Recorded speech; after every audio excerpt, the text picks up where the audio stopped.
Hi. Okay, since some people have asked me how to set up the CCI charts that I generally use in Fibonacci Trader, I figured I'd do this little video and hopefully answer some of those questions. This is a Russell chart. It is a 250 volume chart. Now, when you create a chart in Fibonacci Trader, you've probably seen part of the create the chart window is this thing that tells you, it asks you what you want the chart to consist of. So the first number you put in here is what actually shows up as the price bars. The other two are background information, and I'll show you how that's used, one of the ways that's used in a little bit. So you end up with a chart that says 250, 500, 1000 if you create it the way I did here. Now let's say you don't like stuff like the background color or the bar colors. This is pretty simple stuff. You go to Chart Options. There are a couple ways to do that. One of them is this button here. Click Chart Options, and you can change your background color. I use that light gray or middling gray, but I might change that. You can make it whatever you'd like to, any of the predefined colors, or define a custom color. And the bar color I usually make black. Same thing though, you can define custom colors. You can make any changes you want to the chart in general from this screen. Grids you can turn on or off. You can set it to hide the live arrow, which isn't showing up now because the market's not open. Show indicator names, show systems names, whatever you want, but this is basically how I have mine set. Now, excuse me, indicators.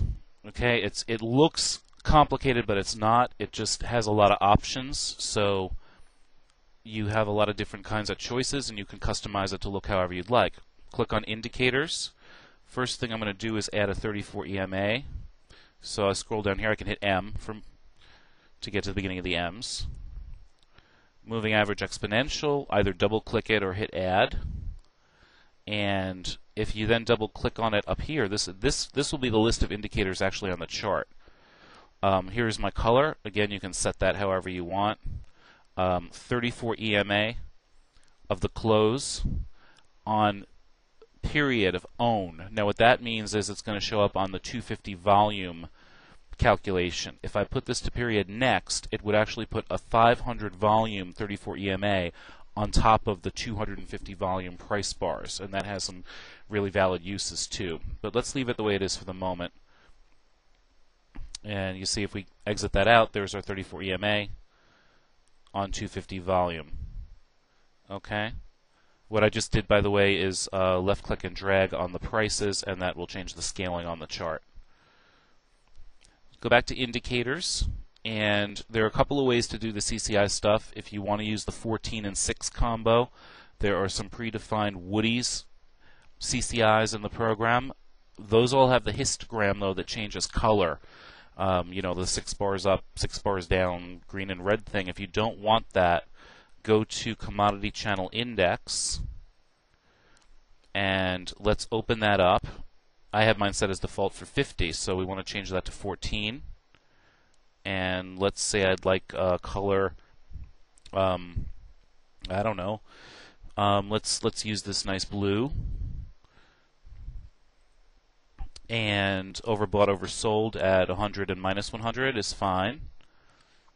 And it should be set for median because that's high, low, and close. Okay, and that gives us our 14 period CCI. Now, we can go back into indicators, and you can do all this at once. I'm just showing you the effect as I do each one. Go back to Commodity Channel Index, add another one, and this one, let's make, I don't know, yellow. Change it to a period of 6. And let's assume for a second that you'd also like overbought, oversold lines at 200. So for this one, we can put 200. I mean, you could leave these blank if you want instead. I'm just showing you some options here. Minus 200. And notice that this is in subchart 6. which is also where our 14 period one is. So this will overlap. I mean, they'll overlay on the chart. Okay, so you have, actually, just to differentiate it better, let's go back in here and change the style to thickness of 1. Okay, so now we have a 14, that thicker blue line, and a 6, the thinner yellow line. Now we'll go back to indicators, go back to commodity channel index, and this one I want as my 50, and I think I want this above where the 14 and 6 is, so I'm going to go to subchart and put it in 4. Now if I wanted it the other way around with the 50 on the bottom, I'd make that subchart 6 and the other, the 14 and the 6, in subchart 4. Okay, and there's a basic chart. There's your 50, and there's your 14 and 6, and you can just switch back to arrow and just drag them around to scale them however you want.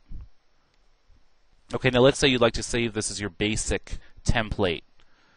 Okay, you can just right-click on the chart, go to Template, Save as New, and let's call this 50, 14, 6. Okay, now whenever you make a new chart, you can go to Template, Open and Replace, and choose 15, 14, 6, or you can go to Template and set as default, and then whenever you open a chart, it will appear exactly as this. So you don't have to do any, you don't have to apply a template or make any settings changes. Now, one of the reasons I was showing about the multiple time frame thing here is, let's say we wanted to go indicators, moving average again, adding another moving average. I'm going to take one of these moving averages and set it instead to next period and change the color. Let's say to one of these reds. Okay, and now the red one is the 500 volume moving average, but it's displaying on the 250 volume chart. You can do the same thing with the CCIs. I mean, I could take the red, the 50, and also add it to subchart 6, have all three of them overlap, and then do another whole series based on next period, and have a 500 volume CCI combination on the 250 volume chart, save space, and you just basically have it all in one place that way. What else is there? Well, in the other video and I think the PDF I sent to some of you guys, there's information on exactly how my settings are for that Fibonacci work. Basically, play around with the program and let me know if you have any questions. You can find a lot of different options in Utilities Global Settings. These settings let you set defaults for charts in case you don't have a template you're applying. You can set how everything is going to come out automatically when you open a chart. Very interesting settings in the General tab will allow you to customize how the program works. Saves a lot of time. For instance, Show Menu on Drawing Tools buttons I leave turned off, because if I turn that on, every time I choose a tool, it asks me, do I want to use it, change the parameters, or erase. So I don't want to have to go through those extra clicks. I mean, it's just an extra click every time I select a tool. So instead, what I'd rather do is leave that turned off. And the only thing that changes for me then is if I do want to edit something, I have to draw one first, right-click it, and choose Edit. I mean, but I'm editing it a lot less often than I'm using it, so I don't need that menu item popping up every time. And there are delete options here too, so I don't need to see parameters and erase each time I'm opening it. And there are all kinds of things like that. There's the help menu has a lot of stuff: help indicators, help drawing tools, the facts section, getting started if you don't know how to add a symbol in the first place. But again, let me know if you have any questions, and hopefully this has proven to be a bit helpful.